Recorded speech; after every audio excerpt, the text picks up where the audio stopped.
Well, here we are now in week 3, and we're jumping into our first formal world religion that we'll be studying, and that is Islam. Now, as we begin, I should clarify something about terms. For people who are sometimes are not familiar with this, that Islam means submission, okay? A Muslim is one who is submitted, okay? That's all the difference in those terminologies are, okay? Now, this week, you're going to be looking a little bit at Islamic history, and just the very earliest is worth making a point of right now, and that is it's about 570 in the Christian calendar when we believe Muhammad was born in Mecca. Then it was in 610 that Muhammad received the first of what he believed to be divine revelations. Okay. In 622, there was the Hijrah, which is when he moved from Mecca to Medina, and that is the beginning of the Islamic calendar. Okay. And then in 632, he died in Medina. And then in 650, Uthman becomes the third caliph, or that's ruler of the faithful. And what's important about that is he ordered the establishment of one true Quran and all the other copies destroyed. There were multiple versions and copies, unlike many Muslims believe, and he had them destroyed, and just one remains. So there's only one version. Now, we could go on and on with dates, but that's a snapshot kind of to get us going of the important events in the earliest of Islamic history. Now, we're also this week you're going to be reading about the core beliefs of Islam, and or practices, should I say, and these are often called the 5 pillars of Islam, and that is Shahada. Shahada is the confession. There is no God but Allah, and Muhammad is his messenger. And then there is Salah, or that's ritual praying. That's the 5 times a day prostrations and prayer. Then there is Zakat, and that is the almsgiving, which is supposed to amount to about 5% of a Muslim's annual income. And then the Sawam, and that's fasting from the 30 days of fasting from daylight to dark during the month of Ramadan. And then there's Hajj, and Hajj is when you go to Mecca on pilgrimage, as all good Muslims are expected to at least once in their lifetime. Not all do, but all are expected to do.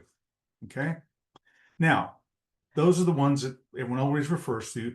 Many commentators, and even Islamic commentators, this isn't just outsiders, but inside Muslim commentators, have said that functionally there's a 6th pillar of Islam, and that is jihad, or holy war, or holy struggle.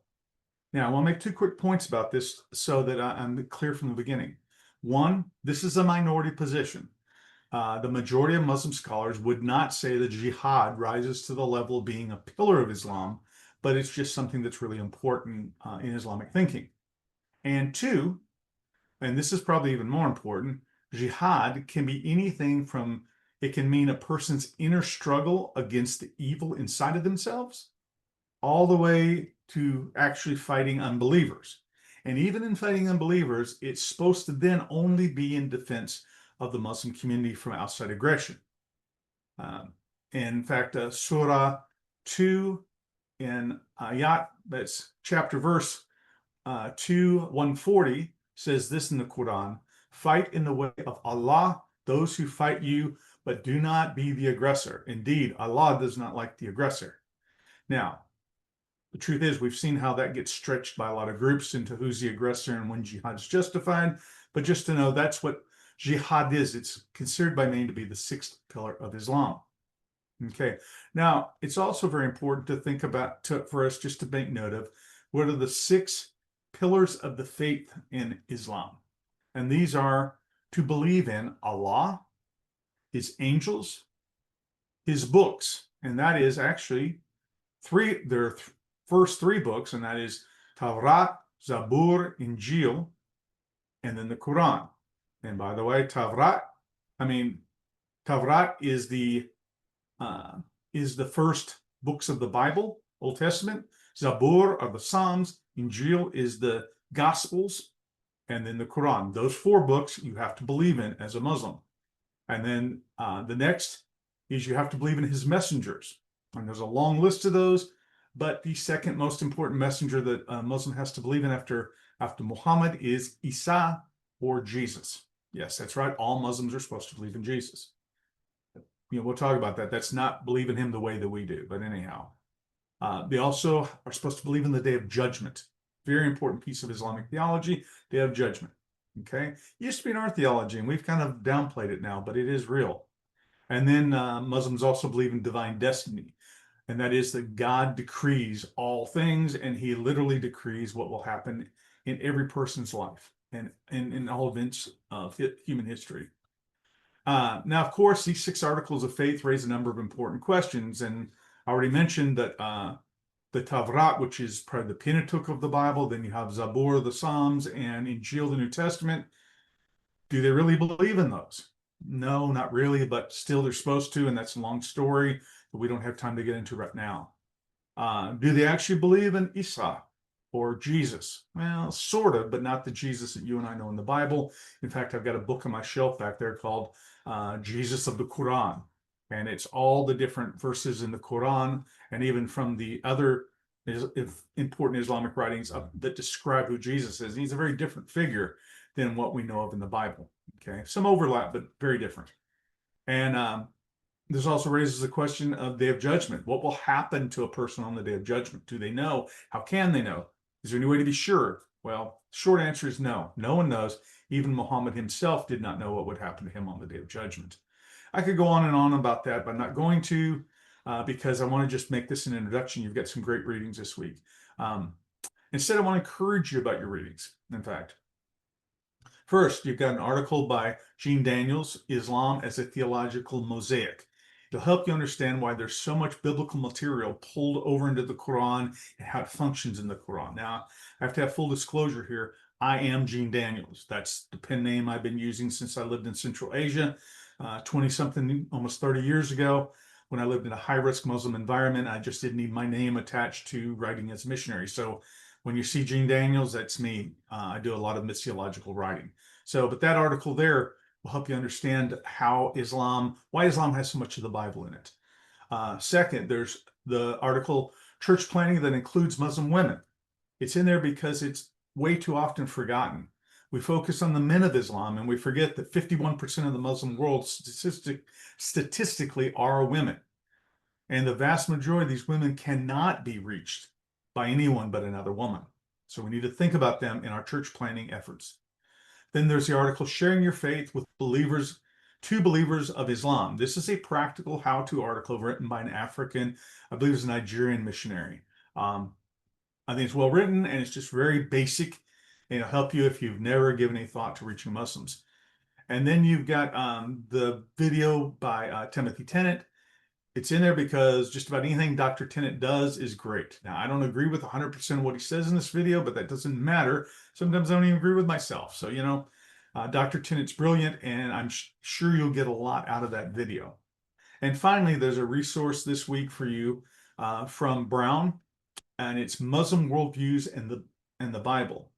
I've listed as a resource rather than a required reading, and told you to read the first part and then kind of skim through the rest.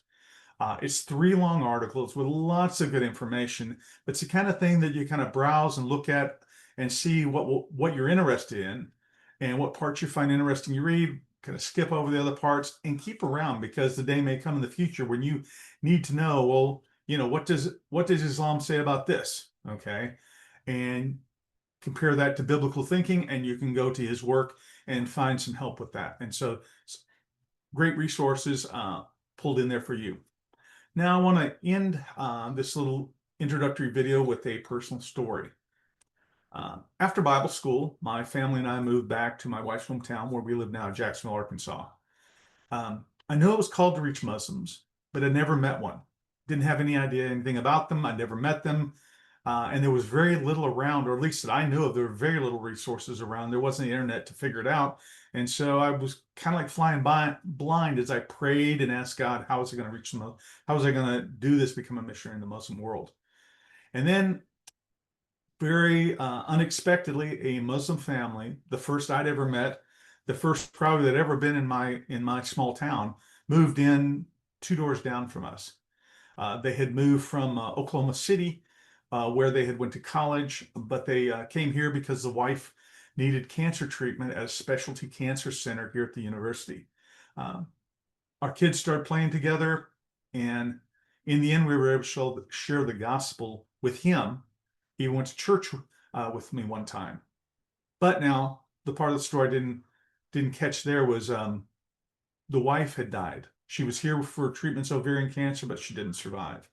She left him with two small kids in a strange land, and it was terrible. All the neighbors, good and decent people around us, felt sorry for him, but nobody would talk to him. People would bring food to my house and say, "Would you go over and give this to Ali and say we're so sorry?" Well, you could take it to him. No, no, no, no, I can't do it. Christian people that wouldn't talk to him because they were scared of a Muslim.